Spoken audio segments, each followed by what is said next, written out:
Hello, Good evening, Louise, and everybody who's here. and welcome to you with your romantic light behind you. Yeah, we have load shedding on no electricity. I wondered if I posted the wrong link because Paul is sitting here in the chat. Paul, hang on. We'll get to you sometime, okay? So I might have posted, I don't know, I was a little bit mixed up yesterday.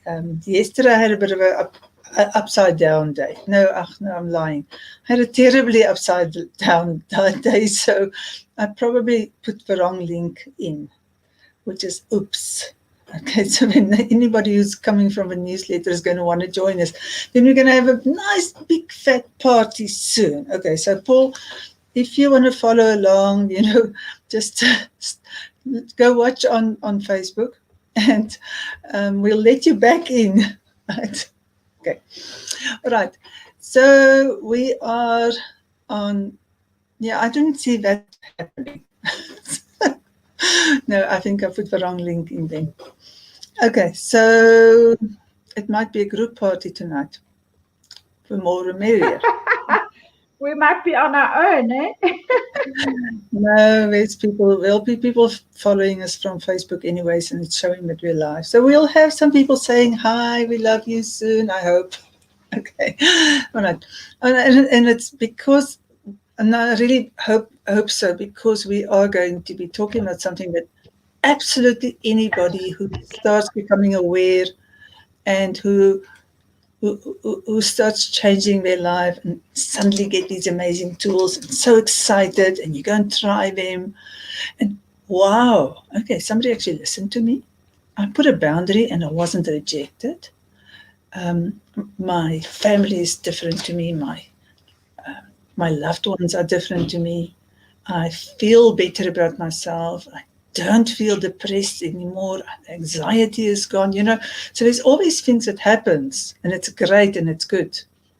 And it's never just one thing, and we are better and cured and fixed forever, because life is just going to do stuff to us. Life is going to come and keep on bringing us more lessons. And when more lessons come, we're not always going to like it, because that's what life's going to feel like. That's what our recovery, our growth is going to feel like. Right. I think that's more or less what we were wanting to talk about, right?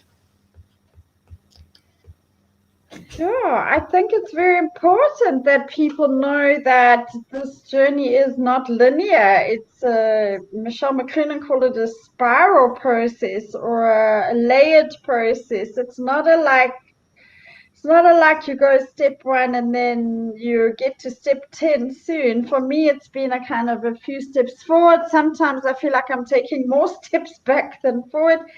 And one gets scared when one doesn't know this, that you've slipped backwards and that you've gone back into old patterns. But I've also found, Louise, that the same thing comes up over and over, the very deep stuff, that same issue seems to keep on coming up and sometimes stronger and stronger. And so knowing that that is part of the journey of healing is very valuable.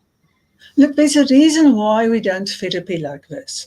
We don't do therapy like, okay, in the next, so we say we aim for um, 12 sessions to make a really good start. We don't say, okay, let's do 6 of them today and 6 of them tomorrow and you'll be fine. Because you know that then I've had my 12 sessions, I should be fine. It doesn't work like that. You need to go back into your life and you have to practice. And think about it like this. If you were brought up by people who didn't give you the necessary skills, then you are missing on a big part of your upbringing. Let's call it from 0 to 18. So we are talking 18 years of acquiring skills. Baby bird sitting in a nest. Okay, that's you. Now, in that time, if mommy bird and daddy bird didn't teach you how to fly, and then one good day it's just like, oh, off you go. Go find somebody to have a nest with and someone figure out this flying thing while you're going. Like, we have that expectation of ourselves that we should just know how to fly, but nobody's ever taught us. We didn't practice. We didn't go flap, flap. We were just like sitting like this, getting food. And the next minute is like, go. You have to practice the wings. They have to get stronger. You have to go jump out and flop and hop, hop. We don't want to do that. So that's our problem. We just want to do those 12 sessions. That's going to be your make and break sessions. 12 sessions are going to be your make and break sessions.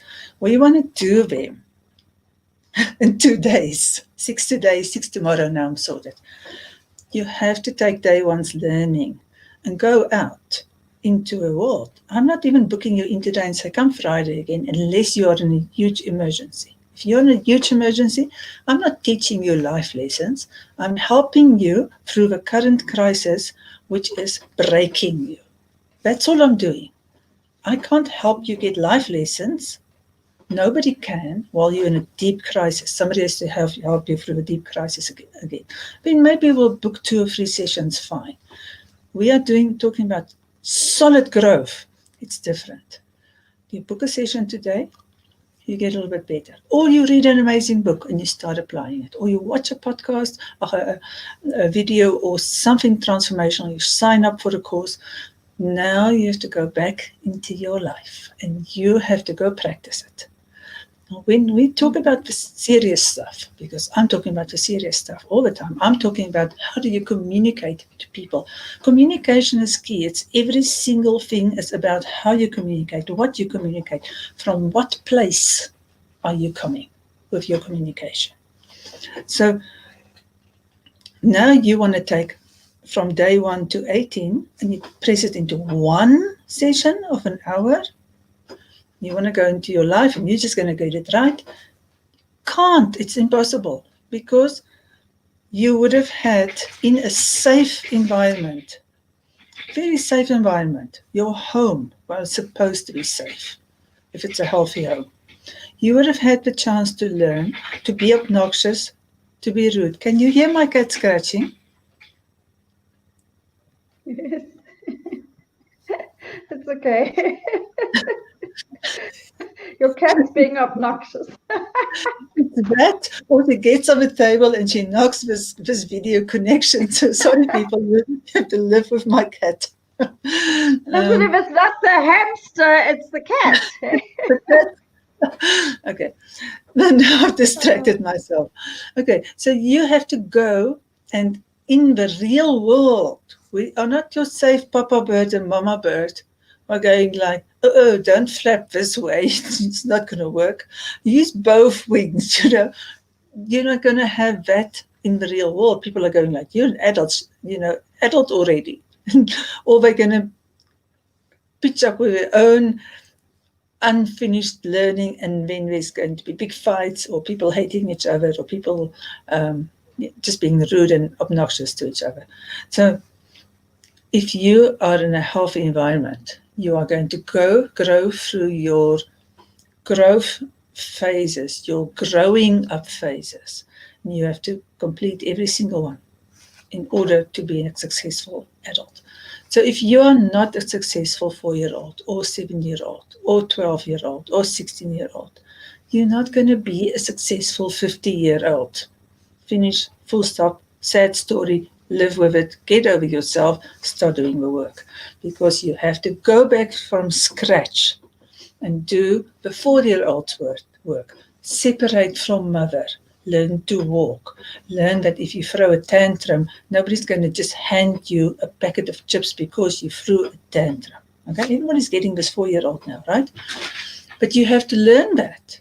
And if you haven't learned that, for whatever reason, absent parents or indulgent parents or whatever, you are not going to be a successful 7-year-old. You're going to be stuck there throwing tantrums as a 7-year-old.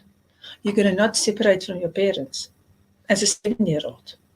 So You see how it goes. So you have to do these things. Now, if you are working with somebody, you're going to do the work faster because that person is going to help you through your stages. They're going to help you understand. They're going to be your safe place, that safe place that you didn't have in your home, where you can come and you can throw a tantrum and someone's going to go like, are you angry with me? Or are you just expressing your frustration without taking part, So you need to learn this, and wherever you learn it, you actually have to practice on somebody. And one of the best ways is to practice on the person that you're working with. Let's have a conversation. I'll be that person that you have to have a difficult conversation with. Practice on me. I will help you through it. I will help you check your language. I'll help you to not come from a place of victim or blame or judgment. I'm going to help you to come from a healthy adult place. So as we are going through that process, which is going to be very effective, we are going to now have to start doing the next thing, which is we've got to start taking care of our wants and needs. We've got to figure out we have them. Then we've got to start taking care of them. Then we have to learn how to ask for them. And the very next thing is where the problem starts coming in. Okay, actually, there's already a problem there with wants and needs, and I'll explain to you.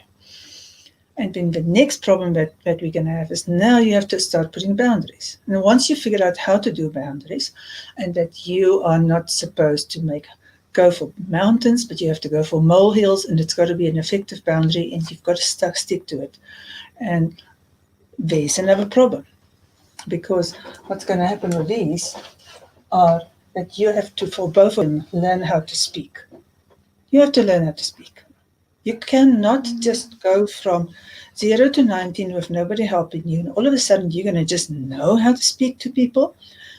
And it's like, you know what? If I say something to you, it's like, I'm speaking all the time, do you want to come and tell me I don't know how to speak? No, nobody knows how to speak.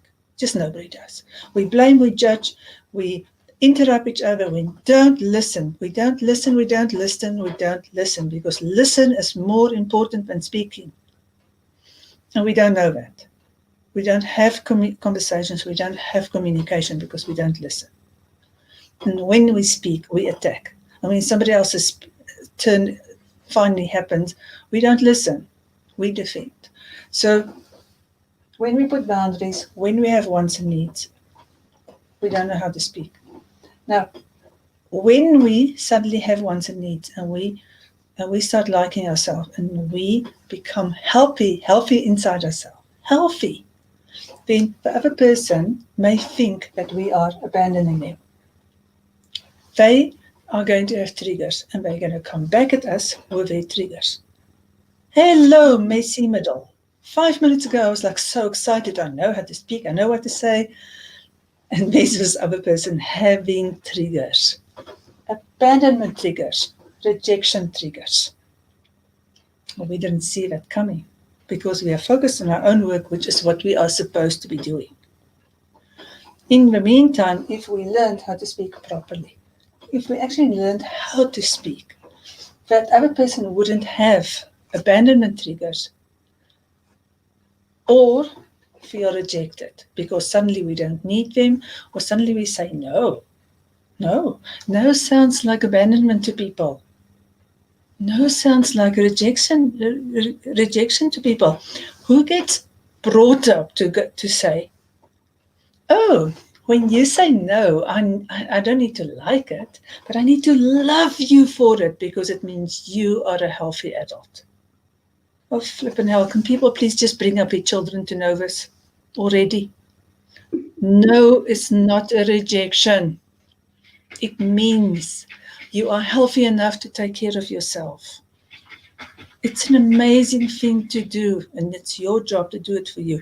But the person on the other side might hear it as rejection if you don't say it in a healthy way. Mm-hmm. And a healthy way is, no, I can't do that for you, because if I do that for you, I'm going to harm myself. And I love myself too much to do that to myself. Please find somebody else who can do that for you. It doesn't mean you're not important to me. It just means I'm not willing to harm myself. That conversation, this example has got 1,000 different ways in which to say it, but that is the gist of the message. To still say to the other person, you're not pushing him away, you still love him, but you are making a decision because you don't want to harm yourself. It may still feel like a rejection, but it's not. It is self-care and self-love, which is your job. And it's just important that you know how to say it. Because I've said a lot. And you're a quiet one. And That makes a change. Eh? But you, I don't think know. also how. Eh? I was saying, I think you're speaking a little bit too softly, but you picked up now, so I think it's good. I think how we speak to ourselves as well comes to mind now that you're saying all that, because I mean, for a large part of my journey, I was alone, my inner healing journey, and so I didn't really have a lot of communication with other people, but towards myself. Actually, I've realized the way you communicate with yourself as well. Yeah, and then communicate when you don't communicate well, it can create conflict as well when you're with another person. So it creates conflict, and then you feel like you're going in a downward spiral, you know.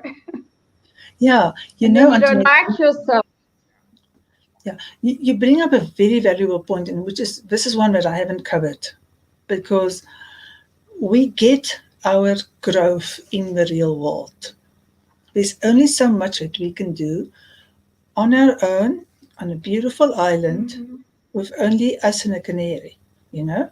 It's only so much we can do. We have to go out in the real world, because we may be perfectly happy on that beautiful island with the canary.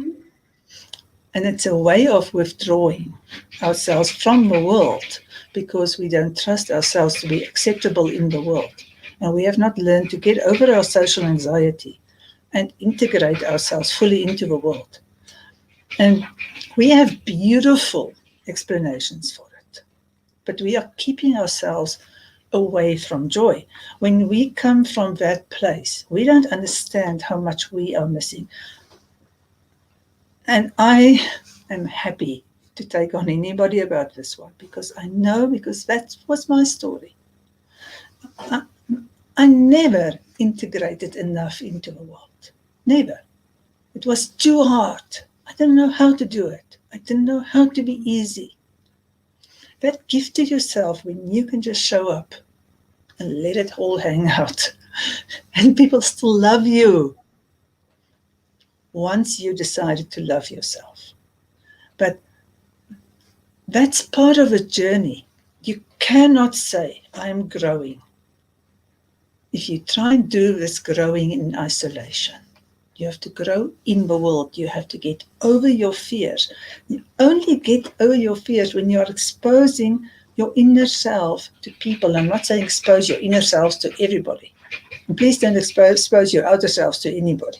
That's not good. But here's a drawing I want to make for you, because for me, it's about managing expectations. When you start and you're all excited, right? And boom, here you're in the first. You're in the first sand pit or rumble strip. You know, it's like this. One day you start doing this work, you see, and it's just wonderful. And it's like this. And you go just like, wow, I didn't know this. And then you go live a little bit. And then you have this. And then you will go up again, because that is what you need to go up again. Can you see? Can you see it? Because I can't see it. There's a red dot over it. So I'm doing it here at the bottom. You go up. Not really. It's not on the screen. You need to make it a little. There. Okay. So you go up. There. There, yeah. And then something happens in your life. And it feels like this. And sometimes it feels like this. But you need that, because it's those missing years of of not practicing in your own same house. And that missing part is what's going to take you to the next one. And then you're going to go this again, and you're going to have that again that's going to push you up. You will keep on doing this as long as you're committed to keep on doing the work. You'll keep on going forward. This is never messy, go back. It's always messy, go forward. That's all you have to remember. You actually have to welcome the mess. You need the mess. There's a cat. Muffin is not trying to stay outside. She firmly believes she has to be on my lap. Okay, so I want everybody just to go like, yes, it's normal.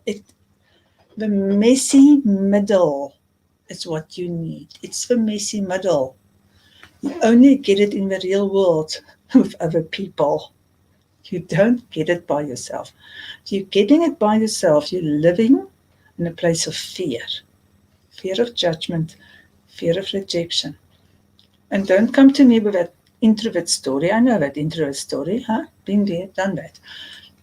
Introverts doesn't mean that you don't like people and you don't like dealing with people, you don't like being in the world. An introvert means you can go out, but you get tired, exhausted, depleted from too much. Then you need to go back and have some quiet time, and you'll be recharged, and you'll go out again. It doesn't mean go find a corner to crawl in and stay there because you're an introvert. I'm an introvert, but because I've done so much work on myself, I'm now an extroverted introvert. Remember, I'm the one who couldn't walk into a crowded room without holding. Crowded room was 4 people. Okay, let's just be clear about that. I couldn't walk into a room with strangers in them without holding on to my husband, like so that I could feel okay. Somehow, through osmosis, I would be okay if I hold on to him. So it's not that you're an introvert if you don't want to go into the world. It's that you have not examined everything inside you that you see as completely detestable, unacceptable, worthy of judgment. I need to bring that cat in,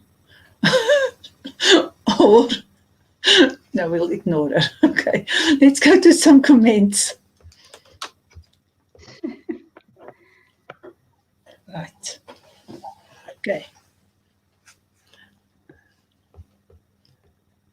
Gift is life, yeah.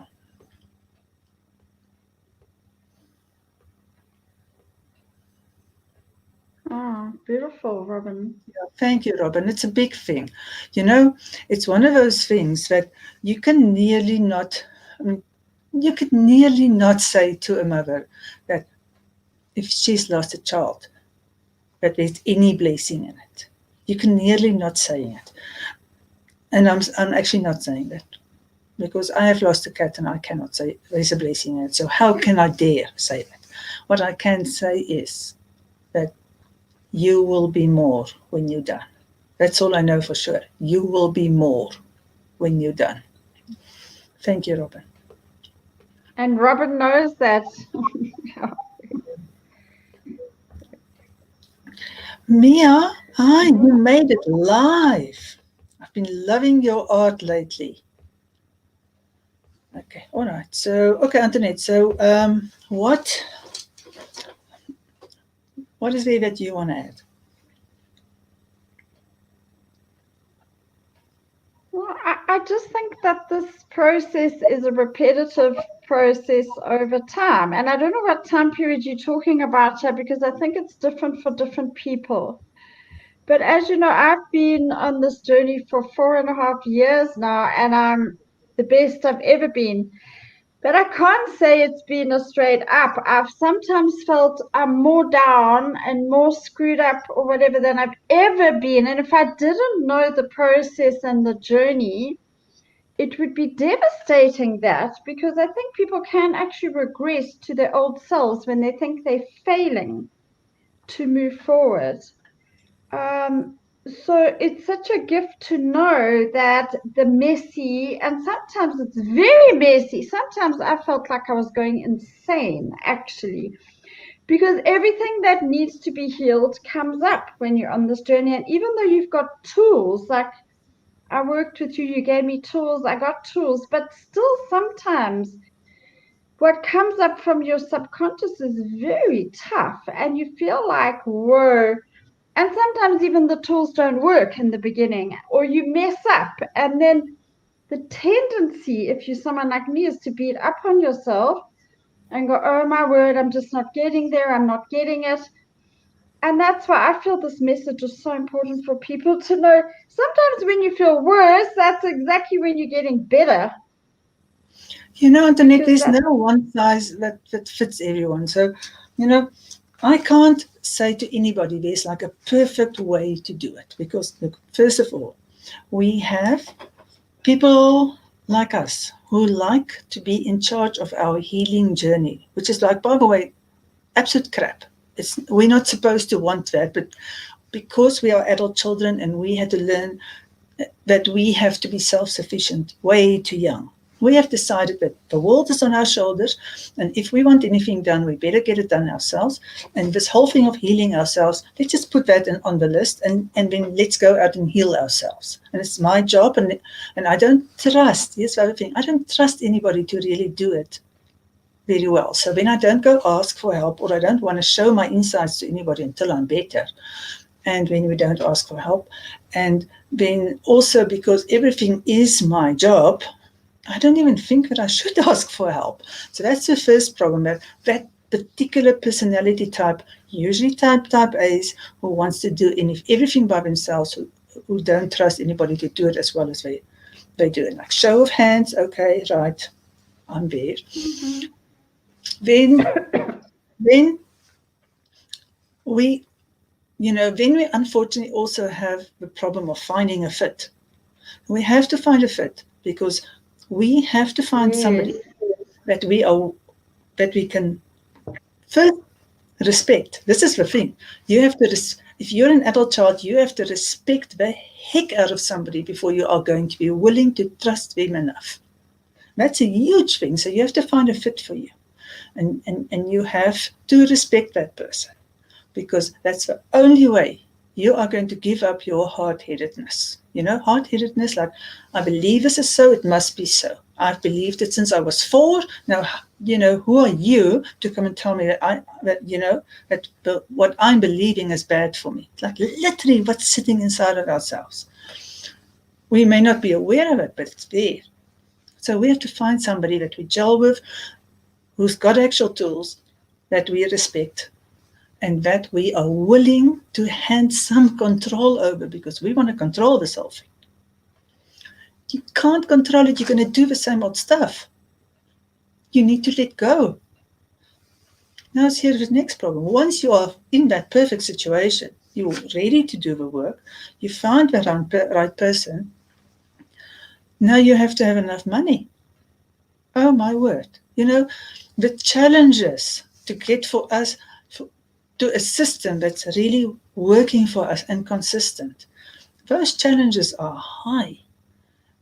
What I can say from experience, if somebody pitches up every single week, and I've had clients who are lucky enough to do it, then you see the most consistent growth. It's not that those people don't go through the messy middle, but you know what? There's somebody catching them. Okay, like oh, don't worry, sweetie, you're not going insane. You're just there.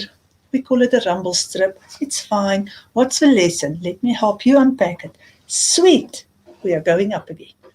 If you do it on your own, you've got blind spots. You can't see it. It's going to be hard. So anytime when you decide to do it on your own, okay, good luck. But you don't always, and nobody, no, it's really not a case that every single best person out there can do this consistently on their own, on your own, going to a counselor. Some people are lucky, but it's really what is it? The top 5%, the top 10%, maybe. Maybe if you really, really cut on a lot of things, it will be the top 10% who can afford it. And you have to be willing to put yourself first. And if you're still not at a place where you're willing to put yourself first, you're not going to do that. Even if you have the money and the time, you're still not going to do that until you're ready to put yourself first. And then, if you are in that situation and you're willing to go and try new things and suspend disbelief and try different things, you have to still go back into life, and you still have to practice and still mess up and still learn to do things differently in real life. So support. That is the thing that I can't say enough. Support. And sometimes you'll get it on a group like this. If you're lucky, you find a group like this where people are talking honestly. You can get it. There's going to be some aha moments here tonight. Some people are going to go like, wow, that's amazing. And it's going to propel you one step further. It doesn't give you that safety net for your day-to-day living, for your week-to-week living. So, and not everybody's injuries are so extensive. Not everybody needs 2 years. Not everybody needs 5 years of counseling. It's not the same for everyone. And not everybody are type A's who want to do it themselves. And not everybody are ready and willing. So you can't really say. Yeah. So listen, Paulie, if you want to come back in, we'll let you in. Let's go back to some comments. We've got more comments there. Louise, I just want to add that having an effective counselor or coach is almost critical, I think, because if I think back, I only had 6 sessions with you, but let me tell you, for example, when I realized I needed to draw boundaries, I did not even know how to go about doing that in terms of what language do I use? How do I do it without the ego, the defensiveness, the judgment? And I'll never forget you checking my emails. I would write it all down and you'd come back and you'd say, no, usually I was being too hard on myself and giving too much away from myself, but sometimes also we try and draw boundaries in the wrong way. So it's completely invaluable to have somebody to give you that guidance, actually, and then you can learn very fast, because if you do it yourself and you do it wrong and then you get injured, you get hurt because someone's upset, then it's very hard for you to carry on doing it. And the other thing is, with an effective guide or coach, is that they can shine the light on things we cannot see. As adult children, we cannot see what we can't see. That's a statement I say often. We don't know what we don't know. Exactly. The light you shone on my stuff, even the first time I was with you, I was like, whoa, are you like, how do you know all that? And I didn't know it, but once you said it, it was so obvious. I saw my role in these bad relationships. I saw my passive-aggressive, codependent, people-pleasingness. And once you can see it, you can start working with it. But a lot of us can't even see it till someone points it out. Yeah. Let's check what Paul says. Yeah, that's another way of looking at it, not onward, but rather inward. And this is a great point, Paul, really.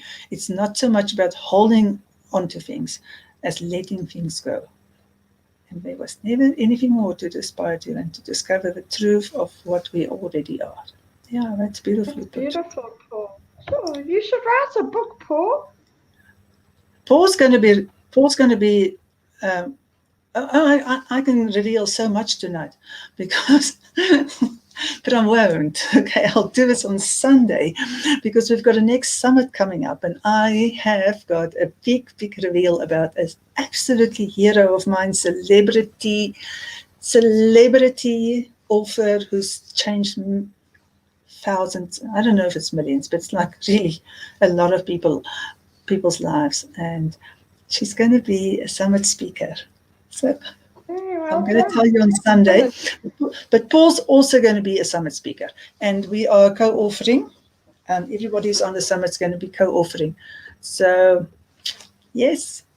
Yeah. And so Paul's going to become an author. Right, Paul? Okay. Yeah. I love it, Robin. I am more. I'm more. We're all more. Because remember what I said to her? No matter what, we go through stuff, we become more. I just can't tell people. Yes. But actually, Robin, you know what? I do make an effort to tell people early on, but it is, especially in the relationship. If I do relationship coaching, I have to tell them straight from the beginning about the messy middle. And when they come to me, it's like it's never going to be fixed. It's like we're right back at the beginning. I say, no, take a deep breath. You're in the messy middle. That cat is persistent. She doesn't give up. So it is important to say to people, this is just something that passed. Let me share something with you guys. When my husband and me started to work on ourselves, and I had still all these triggers inside me about it is the end. This is the absolute end. Nothing's ever going to get better. If the tiniest little thing happened, and the tiniest little thing that happened was actually a big thing, it was him withdrawing, but not on purpose, because he has ADD, and that means you disassociate, you zone out. And also he had very serious, what's it called now? Draaidrang syndrome. And draaidrang syndrome really does mean you are disassociated from your body. So I would always have a hectic reaction to it. I didn't have like an outward reaction, or I had a body reaction where my throat clamped up and my heart contracted and my stomach was in a knot, and I had this overwhelming feeling I have to fix it. And my head was saying to me, it is all over. It is exactly right to the beginning. There's no hope. This is over. Over means abandonment, which is our primary trigger. So we have a very big part of a messy middle is when we start practicing on each other. We have that. It is over trigger over and over and over until we start to talk to ourselves and say, this is not over, this is the messy middle. So that's a magical sentence to say to yourself out loud. This is not over. It's only the messy middle, and we'll get through it, because our 4-year-old, our 6-year-old doesn't know it. So that's why. Let's tell people about the messy middle, so that people can be prepared. Anybody who's going through this, there's a messy middle. It's okay. And by the way, you're human. You're supposed to mess up. And you're supposed to make mistakes. Written what, Paul? Oh, okay. But you can give us some hearts afterward, Mia. We would love some hearts. Love. Everybody gives us, oh, we can see hearts there. Now, I don't see hearts. I only see thumbs up. Yes, I want some hearts On too. StreamYard, you can't do hearts, can you? You can.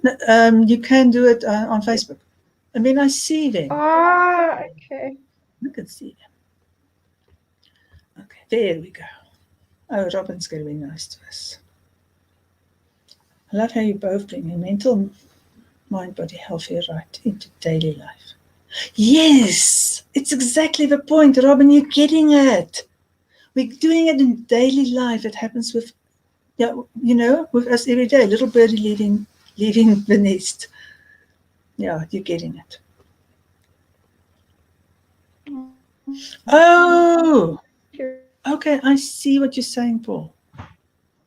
Now I want to go back to it and go see what Ellie Zoe Lawrence wrote. Oh, that's awesome. So really, wait, let me show it to everybody. There. Okay. It is awesome. Thank you. Okay, guys, we are about to finish off. Any more questions? Any more from you, Antoinette? No, I don't think so. Thank you, Louise.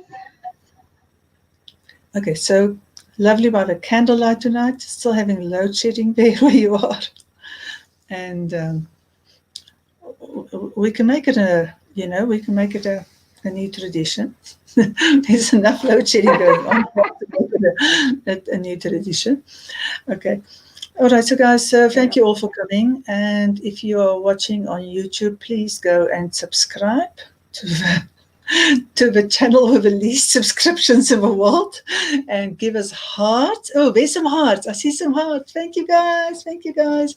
Keep on commenting. Share to anybody that may need it. You know some people who are in the messy middle. You know some people who needs this. So please go and share, invite them to come and follow us. And thank you all for coming here and showing up. We love it when you are here, and we love it when you comment, and we love it when you contribute. So, Antoinette. Thank you. Thank you, Louise. Thank you, everybody. Love you all. There's another one. It was lekker. Yes. Okay. It was lekker. All right. For being here, Paul. Yeah, it's great. Okay, so I'm going to find my song, and we can Okay, go. good night, everybody. Wait, I want to just get that. Oh, that's fine. I need to get that off before I can do the song. No, I can't. I'm just going to go with this song. Okay. And here we go. Okay, guys, thank you so much for coming. We'll go back in. Keep on commenting. You know we always come back, and we always come and answer whatever you are asked. If you ask any questions, if you want to talk directly, feel free to send me a private message. And thank you so much for being here. And now remember, on Sunday, there's going to be another impromptu one. I'm going to make a big announcement. It's going to be awesome. Start building some suspense. Oh, and then also, Antoinette, sorry guys, before we cut off, I wanted to respond to something that you said about people actually having that coach or somebody in their life helping them to see their blind spots. This is the reason why I'm doing things like 11-day challenges. This is the reason why my program, which I'm immensely proud of, is coming up, which is the 5 months, 24 weeks. Sort Your Shit is the name of the program. Sort Your Shit. It's got a nice little flower there so that you're not swearing. Okay, so sort your shit. And it is with every single week. It is with somebody, with community, with support, with somebody willing to help you see what you're not seeing. And once a month, there's a one-on-one session. It is incredible value. And it's the program that I've been doing live all the time. Paul, now's the time you can say, yeehaw, it really works, okay? So I'm going to send out by next week. I will tell you all about this program because it is helping you see your blind spots with real support, but it's not ridiculously expensive, like going through for a session every single week for 24 months. And you will get lots of worksheets, and you'll get lots of support and so many aha moments. And I know it works because I've been doing it in the real life work with 4 different support groups. And it's the work that I've done on myself. So that's my big announcement. Accidentally, right at the end. I didn't plan on doing it, but you reminded me. Thank you so much. Okay, guys, thank you for staying. Lots of love. Bye-bye. Bye, everybody.